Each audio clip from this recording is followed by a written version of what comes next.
tu veux éviter la galère du montage, tu as toi aussi déjà insulté un dérailleur en essayant de le régler. Alors continue cette vidéo avec moi, je vais te montrer étape par étape comment je monte tout ça. Ici, c'est ma life en équilibre et moi, je suis Titi et c'est parti les amis. Alors déjà pour commencer, pour monter mon vélo, on va commencer déjà par les roues. Pour les roues, j'ai choisi du 28 pouces parce que c'est la taille des 700C. Et j'ai pris avec moyeu Shimano. Alors vous le verrez peut-être pas là à la vidéo, mais au final avec frein à disque. Donc c'est pareil, je vais mettre des freins à disque, des disques sur ce trou là, mais ça fait partie d'un kit de freins et je vous ferai une vidéo spéciale sur ces freins que je vais mettre sur mon vélo parce que c'est pareil, ils sont un petit peu différents de ce qu'on peut voir et surtout à un prix qui vaut le coup. Même si vous savez pas tout le total des pièces que j'aurai mis sur mon vélo, ça c'est ce qu'on verra sur la dernière vidéo où je vous expliquerai tout en détail, combien que le vélo avec le cadre, toutes les pièces, il m'a coûté. Donc pour cette roue avant, là on est sur la roue avant, donc c'est pas compliqué, je vais juste installer le disque de frein. Dans le kit en question où il y a les étriers de frein, les disques, il te donne aussi les vis pour visser le tout. Donc c'est pas compliqué, tu vises déjà à la main le tout et tu finis avec une tête en étoile parce que c'est ça, avec ça qu'il faut serrer ces petites vis.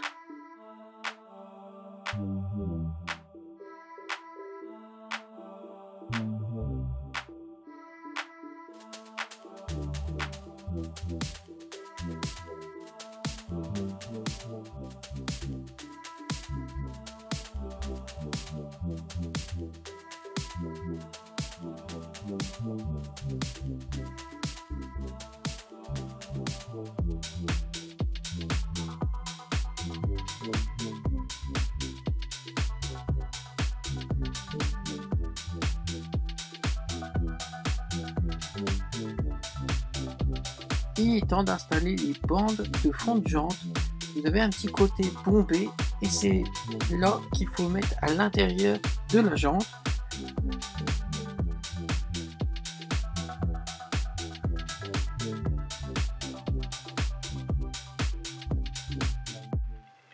Faites correspondre le trou avec le trou de valve de votre jante. Et ça paraît facile à mettre, mais c'est un peu compliqué. Il faut bien tirer sur la bande, il ne faut pas avoir peur. Et après, elle le rentre assez facilement. J'ai pris des pneus en 28 pouces aussi, avec 38C de large. C'est des pneus Michelin Protect Plus. Il y a une couche de 3 mm de protection en dessous les petits stries. Et franchement, j'ai déjà la version sur mon autre vélo que j'ai retapé de 1 mm. C'est déjà une tuerie. J'ai jamais encore crevé avec. Et je vais rajouter aussi la chambre à air qui va avec le pneu. Et aussi, ce que j'aime bien sur ces pneus, c'est cette bande réfléchissante qui fait tout du long sur les deux côtés. Ça fait un bon style et en plus, ça me permet d'être super bien vu.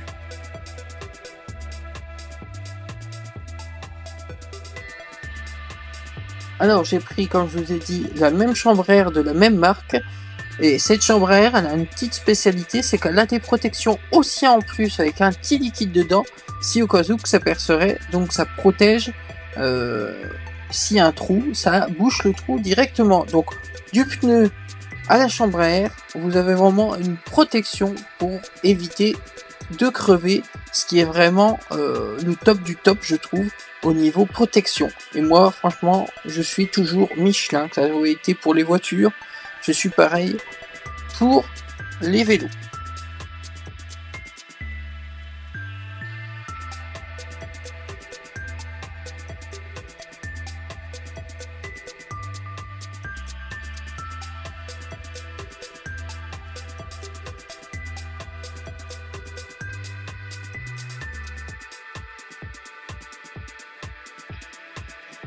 La roue avant est finie d'être préparée, elle peut être déjà montée sur le vélo. Et j'oubliais, il faut quand même mettre la tige pour pouvoir serrer sur le vélo. Et ça, elle est fournie, que ce soit pour l'avant ou pour l'arrière, avec les deux jantes.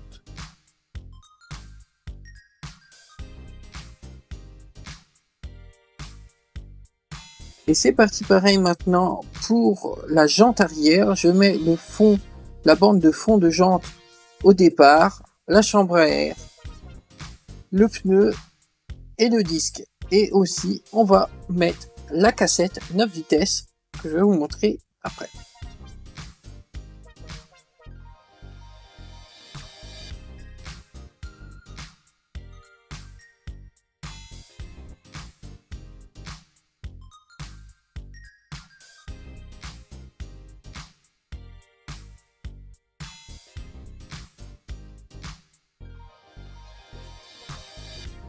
Et voici la cassette 9 vitesses avec un grand pignon de 46 dents pour monter toutes les montées difficiles qu'il y a dans le coin. Ça va être super. Et en petit pignon, je le réduis à 11 dents.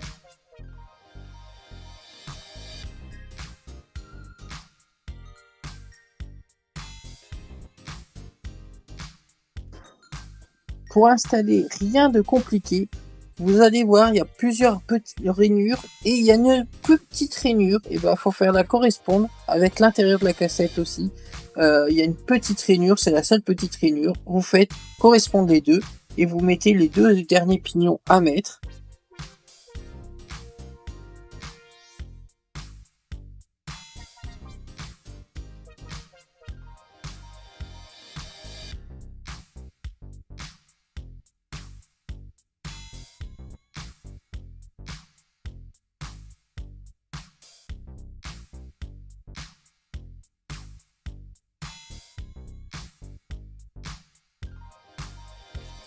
Il vous faudra l'outil adéquat pour les cassettes. Par contre, oui, j'ai pas une clé pour pouvoir serrer au newton-mètre qu'il faut. Donc, je le fais comme j'ai l'habitude de faire d'habitude. Bien sûr, je ne serre pas comme un bourrin. Je serre pour que ce soit pas trop mal serré, mais pas trop non plus pour pas tout déglinguer. Et là, on voit que le dernier plateau de 46 dents est même plus grand que le disque de frein. Il ne reste plus qu'à mettre la tige pour pouvoir après l'installer sur le vélo.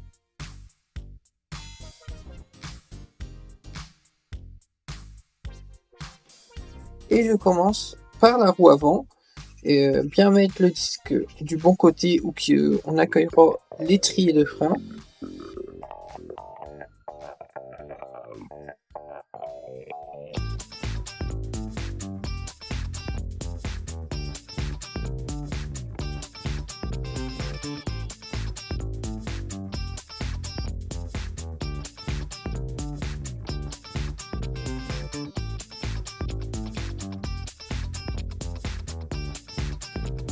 Et quand vous serrez, mettez la patte le long de la fourche.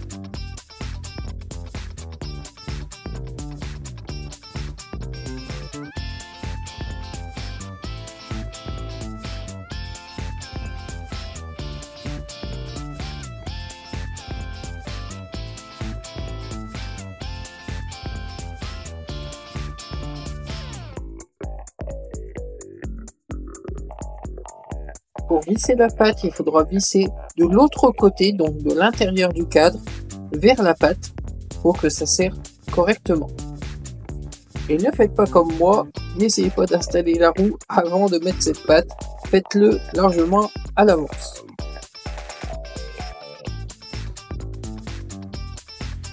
Un coup cette patte installée, vous pouvez y mettre votre roue. Et n'oubliez pas, mettez la patte du côté disque de frein et mettez-la bien contre le cadre. Et c'est maintenant le moment d'installer le Shimano Altus 9 vitesses, le dérailleur de chez Shimano, qui est déjà super bien. Moi je trouve que la qualité était bonne et voilà, facile à installer. Vous avez la grosse vis, vous l'installez sur la patte que vous avez installée il n'y a pas longtemps et voilà, ça va le faire.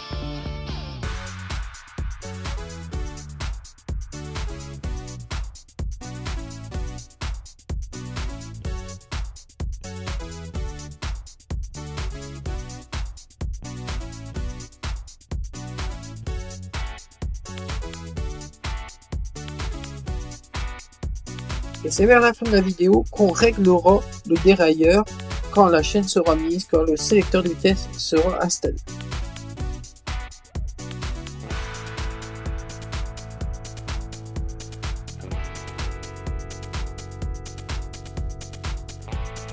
Maintenant, c'est l'installation du boîtier de pédalier. Bien sûr, j'ai pris du Shimano aussi, qui ira avec mon pédalier, avec les sorties en T qui vont bien, qui sont les plus simples, les plus rapides. Voilà, il faut aussi l'outil pour pouvoir serrer, mais franchement, ça s'installe tout facile. Mettre le plus grand côté où qui va avoir le pédalier, donc côté transmission ou que vous avez mis la cassette, ça c'est le premier côté qu'il faut mettre et vous mettrez le reste juste après.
N'oubliez pas de serrer aussi avec la clé, mais n'y allez pas comme un bourrin.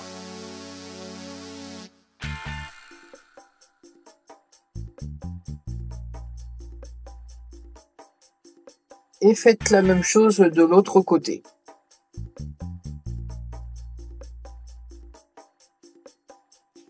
J'ai choisi un pédalier de 38 dents. Alors je ne sais pas si ça sera suffisant pour la grande vitesse, mais je voulais pas prendre trop grand non plus pour avoir assez de facilité quand même pour faire des côtes.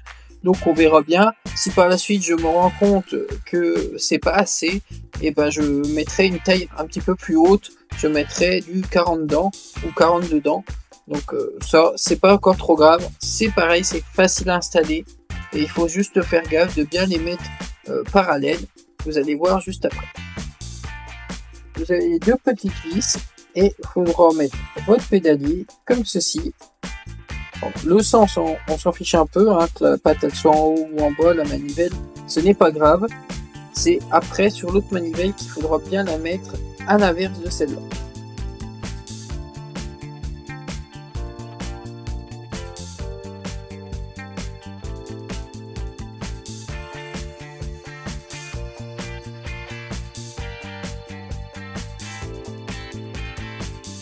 Et c'est à ce moment-là qu'il faut faire un petit peu attention. Il faut bien mettre vraiment en face. Vous voyez que ça passe vraiment. Voilà, quand je vous montre vraiment une barre, que ça soit parallèle. Et comme ça, quand vous allez pédaler, ça va être nickel. Parce que si vous pouvez la mettre aussi un peu bizarre, et là vous allez le sentir tout de suite, vous allez chercher votre pédale, et vous allez dire, oh là, il y a un souci.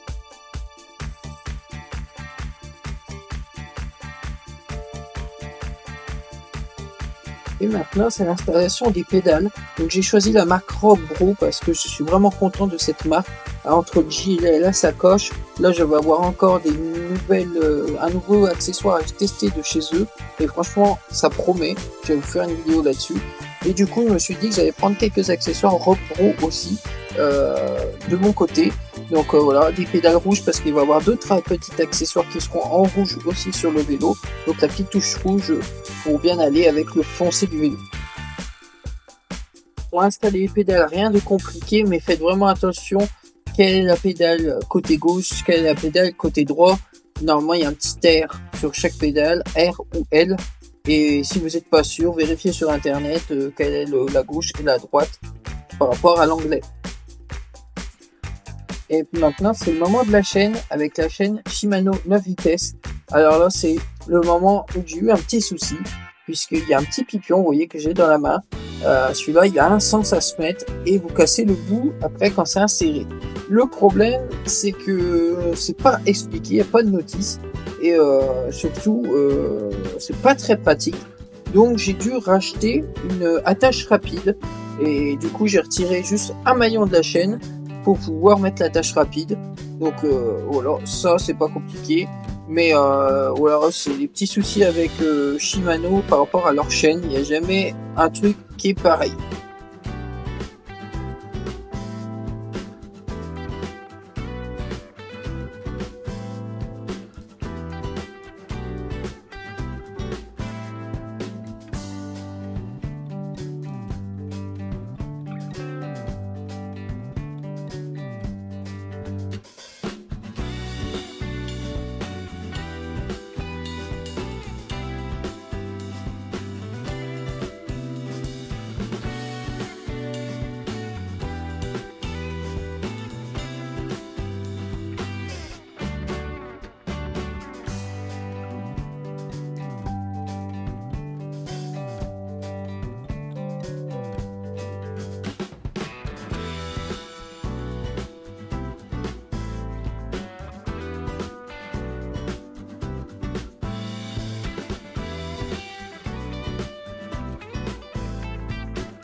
Et maintenant, les amis, il est temps de régler le dérailleur. C'est la dernière étape de cette vidéo.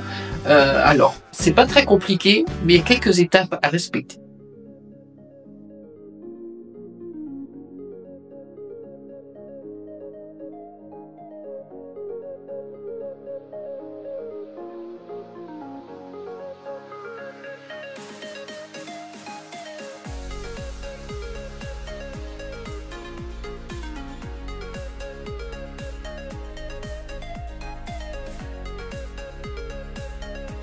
Alors voilà les amis, quand vous faites un vélo de A à Z, c'est les problèmes qui peuvent vous arriver. Je n'ai pas le bon dérailleur. Alors, tout simplement parce que il va pas assez loin, la chape n'est pas assez grande et du coup sur le dernier pignon il n'est pas adapté. En fait, moi quand j'ai pris, j'ai vu 9 vitesses, j'ai pas cherché à comprendre, je me suis dit ça ira forcément. Et non, c'est pas le dérailleur Shimano Altus qu'il faudrait que je prenne, faudrait que je prenne le Quest. Donc voilà, le vélo en restera là pour aujourd'hui. Je vous montrerai quand même la modification du dérailleur avec le bon dérailleur et les réglages dans la prochaine vidéo. Mais on verra surtout la potence suspendue et le tube de selle suspendu avec la nouvelle selle. Voilà, ça sera ça pour la prochaine. Et après, ça sera les freins. Voilà. Et après, ça sera un peu le final avec tous les petits accessoires que je rajoute. Et on verra ce qu'on fera après. Je vous dis à très vite les amis, dans une prochaine vidéo. Ciao!